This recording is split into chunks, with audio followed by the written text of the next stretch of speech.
భూ ఆక్రమణ పేరుతో నిర్మాణాన్ని తొలగించాలి అని రెవెన్యూ అధికారులు చేసిన ప్రయత్నం బెడిసి కొట్టింది. ఇంటి యజమానులతో పాటు స్థానికులు కూడా అధికారుల తీరుపై మండిపడ్డారు. వివరాల్లోకి వెళ్తే జీవీఎంసీ 74వ ward Dayal Nagar quarry road survey number 64/1లో ఆడారి భవానికి చెందిన పూరి గుడిసె ఉండేది. ఆ పూరి గుడిసెకి 2014 నుండి ఇంటి పన్ను, కరెంటు, మీటర్, కుళాయి పన్ను ఉన్నాయి. దానికి 2018లో అప్పటి చంద్రబాబు ప్రభుత్వం 296 జీవోలో ఇచ్చిన పట్టా కూడా ఉంది. అయితే సదరు వ్యక్తి గుడిసె స్థానంలో ఇటీవల రేకుల షెడ్ నిర్మాణం చేసుకున్నారు. దీనిపై పెదగంట్యాడ రెవెన్యూ అధికారులకు తప్పుడు సమాచారం ఇచ్చి తమ ఇంటిని కూల్చేయాలి అని చూస్తున్నారని భవానీ ఆరోపించారు. దీనిపై కోర్టు ఆర్డర్ ఉన్నప్పటికీ నిర్మాణం కూల్చివేతకు రావడంపై మండిపడ్డారు. పేదవాళ్ల ఇళ్లపై ఇలా చేయడం కరెక్ట్ కాదని దళిత నాయకుడు గంట్యాడ గోవిందరాజు పేర్కొన్నారు. స్థితిలో కమరీలు వేయించుకోవడం ఈ రోజు అదే గోళ్ళ మీద నేను రేకులు వేసుకుందే అధికారులు వచ్చి నన్ను చాలా ఇబ్బంది పెడుతున్నారు.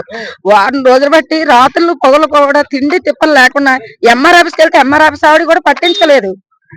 వెళ్ళాం కూడా అలా 10 మంది. ఇక పక్క ఆవిడ కూడా వచ్చింది. అలా ఆయనకి ఆరోగ్యం పోలే, పక్క తోడు పేదిసి కూడా వచ్చింది. వెళ్ళాం.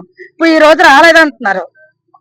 ఈ రోజు రాత్రులు పొగలు అనుకున్న మమ్మల్ని తిండి తిప్పలు లేకుండా ఏడిపిస్తున్నారు. చంద్రబాబు నాయుడు ఇచ్చిన పట్టా ఉంది నా దగ్గర, కరెంట్ బిల్ ఉంది, ఇంటి పట్టా, అది ఇంటి పన్ను ఉంది, వాటర్ బిల్లు కడుతున్నాను.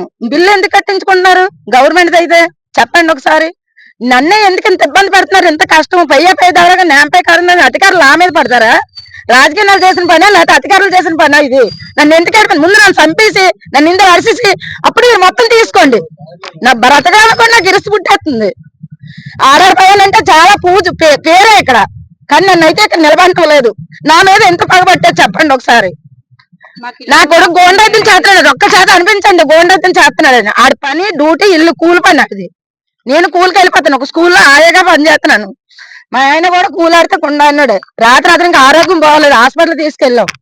నాకు మన రాత్రి చాలా బాగాలేదు. ఇచ్చారా పోలీసులు అందరూ వచ్చారు, పోలీస్ జీబు కూడా వచ్చింది కట్టిన రోజు రాత్రి. వాళ్ళు కూడా చూసారు. మా ఇల్లు అండి, మా ఇష్టం అండి, మేము ఏ టైంలో కట్టుకుంటాం, మేము పొద్దులే డ్యూటీకి వెళ్ళిపోతాం. అందుకే ఇప్పుడు కట్టుకుందామని కూడా చెప్పాను వాళ్ళు అడిగితే.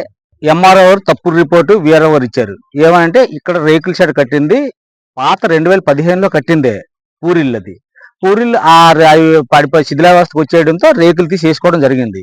దీని హిస్టరీ ఏంటంటే 2015లోనే హైకోర్టును ఆశ్రయించడం జరిగింది. హైకోర్టు వారు 2022లో ఒక ఆర్డర్ ఇచ్చారు. ఏమంటే లాన్ ఫాలో అవ్వమన్నారు.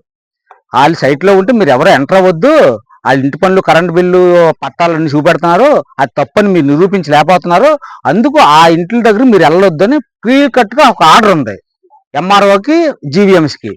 ఆర్డర్ ఉన్నా సరే ఎటువంటి నోటీసు ఇవ్వకుండా ఇచ్చేసామని చెప్తున్నారు.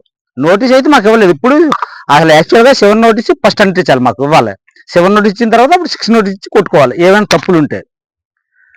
ఏమీ జరగకుండా ఇచ్చామనేస్తున్నారు అంతే. నోటితో మాత్రం ఏం చెప్పట్లేదు.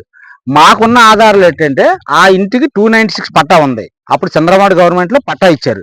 ఆ పట్టా ఉంది, ఇంటి పన్ను ఉంది, కరెంట్ మీటర్ ఉంది, కొలాయి ఉంది, ప్లస్ మున్సిపల్ ప్లాన్ ఉంది. ఇన్ని ఆధారాలు ఉన్నా వాళ్ళు ఏదో కొట్టేయాలనే ఉద్దేశం. ఇక్కడ మెయిన్ ఏంటంటే అన్ని వార్డులు ఒక ఎత్తు, కానీ ఈ ఒక్క 74వ వార్డు ఒక్కటే ఒక ఎత్తు. అన్ని వార్డులో కార్పొరేటర్లు ఇల్లు నిలబెట్టాలని చూస్తున్నారు, ఇక్కడ కార్పొరేటర్ ఇల్లు కూలగొట్టాలని చూస్తున్నాడు. సో దాన్ని బట్టి అర్థం చేసుకోండి. దీనికి కూడా డబ్బులు దేనికి ఇవ్వాలి, ఎవరికి ఇవ్వాలి డబ్బులు? ఈ డిపార్ట్మెంట్ కూడా విఆర్ఓ వ్యవస్థ కానీ ఎంఆర్ఓ ఆఫీసర్ కానీ వాళ్ళకి కావాల్సింది ఏంటంటే వాళ్ళు సుపీరియర్ లాగా, వాళ్ళ ఒక బాస్ లాగా, వాళ్ళకి ఒక అధికారి లాగా వాళ్ళు వ్యవహరించి ఆయన ఏం చెప్తే అదే చేయడానికి వాళ్ళు చూస్తున్నారు. అంటే ఇన్ని ఆధారాలు ఉన్నాయి. ఈ ఆధారం ఏం తప్పు ఉంది? ఈ ఆధారం మీరు ఇచ్చిన పట్టా తప్ప, మీరు ఇచ్చిన ఇంటి పన్ను తప్ప, మీరు ఇచ్చిన కరెంట్ బిల్ తప్ప అని అడుగుతున్నాం. అడిగేసి ఏం తప్పు ఉంటే కొట్టమని చెప్తున్నాం.